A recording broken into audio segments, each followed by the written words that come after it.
Well, Mario had a teaching game, and since Sega does what Nintendo does, they gave us Sonic's Schoolhouse. This is the first educational Sonic the Hedgehog game that wasn't for the Pico console as far as I know, developed by Orion Interactive and published by Sega Entertainment in 1996 for Windows PCs. According to the box, this builds math skills, spelling skills, reading skills, basic and fine motor skills, memory skills, spatial relationship skills, hand-eye coordination skills, auditory attention skills, inferential learning skills, and computer skills. It's a lot of skills. I'm pretty sure you just need this game to complete your doctorate degree and that's it. Inside the box, you get the game on a single CD-ROM, as well as a jewel case instruction booklet that teaches installation skills, menu skills, printing skills, and crediting the developer and publisher skills. Sonic's Schoolhouse starts up with some sweet Sega logo nostalgia, followed by a bouncy intro tune that sounds a lot like a Sega Genesis playing through a bucket of socks.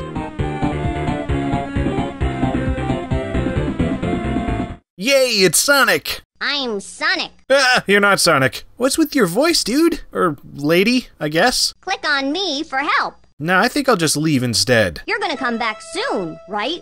Don't count on it. Oh good, the game crashes Windows when you quit. That's a good sign. Anyway, back to Sonic's Schoolhouse in all its 640 by 480 glory, where Sonic won't stop talking. There's a little box where you can choose your own name. If you're not sure how to do it, ask a grown-up. That's what they're for. Oh, so that's what grown-ups are for, choosing your name in a cheap edutainment cash grab. So yeah, enter an appropriate name for how you're feeling, then choose your animal from this list of creatures from the underworld. Like the eyeball-bulging pig, the demon-possessed kangaroo, and the frog monkey thing with freakishly malleable flesh. I went with the frog monkey because it terrifies me the most. You also have the option to pick your grade level for the game's difficulty, ranging from kindergarten to 4th grade, as well as accessing the gumball machine that fills up with every question you answer. Because, I don't know, kids really like gumballs, so what better prize for winning the game than virtual cavity inducers? Start a session up, and you'll note that it plays from the first-person perspective, making the character you chose earlier entirely pointless. But yeah, the entire game is navigated like a crappy FPS, which I guess is what the back of the box meant when it said it's the first educational title to play like a game. Because, as we all knew in 1996, anything not in 3D is not a game. I mean, after all, this was developed at the same time as the cancelled 3D Sonic game Sonic X-treme, and Schoolhouse actually uses sprites borrowed from that unfinished product. Well, anyway, once you figure out that Sonic has mastered the 4th dimension and is everywhere at the same time, just choose one of the classroom doors to play the game. No, on second thought, I think I've seen enough. Give me the blue screen of death again, please. So, this is Sonic's Schoolhouse, as in this is the entire game right here, even though we've only entered one room so far. They're all the same. Each class has a bunch of highly caffeinated letters, numbers, or objects hopping around, along with blackboards on the various psychedelic walls. These blackboards contain a problem in some form or another, ranging from fill-in-the-blank questions to pattern solving to simple word problems. The 4 classes, spelling, reading, math, and math, all teach their respective subjects up to a 4th grade comprehension level. Simple enough stuff here, just refer to a blackboard, solve the answer in your head, then go find that floating answer around somewhere and throw it at the blackboard. Just be sure not to run into Dr. Robotnik because he's the usual jerk that steals things, in this case, your answers. If you answer correctly, then a door will open to another room with another blackboard. Answer that one, and another door opens, with a collectible reward of some kind, which can be either a Sonic, bus, or key sprite. Sonics allow you to go on a Sonic adventure, and sadly it's not of the Dreamcast variety.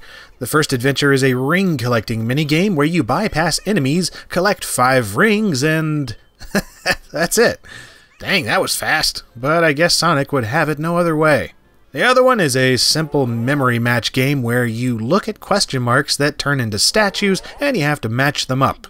It's pretty exciting. The only thing that makes these actually any kind of interesting, and by interesting I mean clunky as balls, is the fact that they're played in first person with the same sluggish controls as the rest of the game. Then there's also the buses you collect, which allow you to go on a field trip with your Hellspawn animal friends. And here you get to learn about each animal in the form of stock footage full motion video, because what else were they going to do with all that CD space?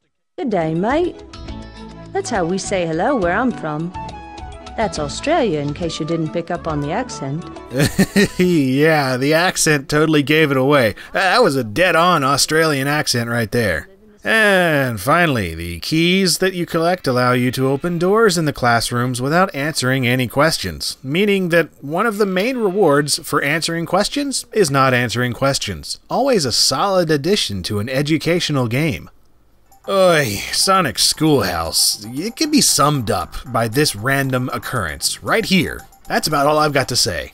Mario Teaches Typing may have been absurd and questionably educational too, but at least it has some semblance of quality, and Mario's voice was legit. Here it's just, well, there we go again. Suck. Thanks for writing my script for me, game. Oh, and there's also a 2-player mode somewhere in here, but I can't fathom finding another person on the planet willing to play this. I'm sure back when it came out, it had certain kids clamoring for a copy. The same kids that begged for Sonic lunchboxes, toothpaste, and underwear. But there's a good reason that this didn't get a positive critical reception. Schools ignored it, and it's so hard to even find a copy nowadays. It functions, it's not the worst, it's got Sonic, sorta. It's just not good. Neither is the ending to this review, but how about I take a cue from the game and just leave this as my exit.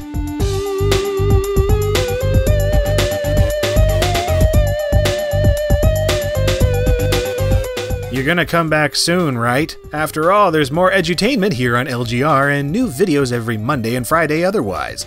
Subscribing is acceptable if you want more, but if you really want more, then you're gonna have to hand over some gumballs and school bus tokens. Or you can just follow me on Twitter and Facebook for more stuff throughout the week, as well as support me on Patreon for the ability to see videos early. And as always, I thank you very much for watching and for joining in another edutainment month.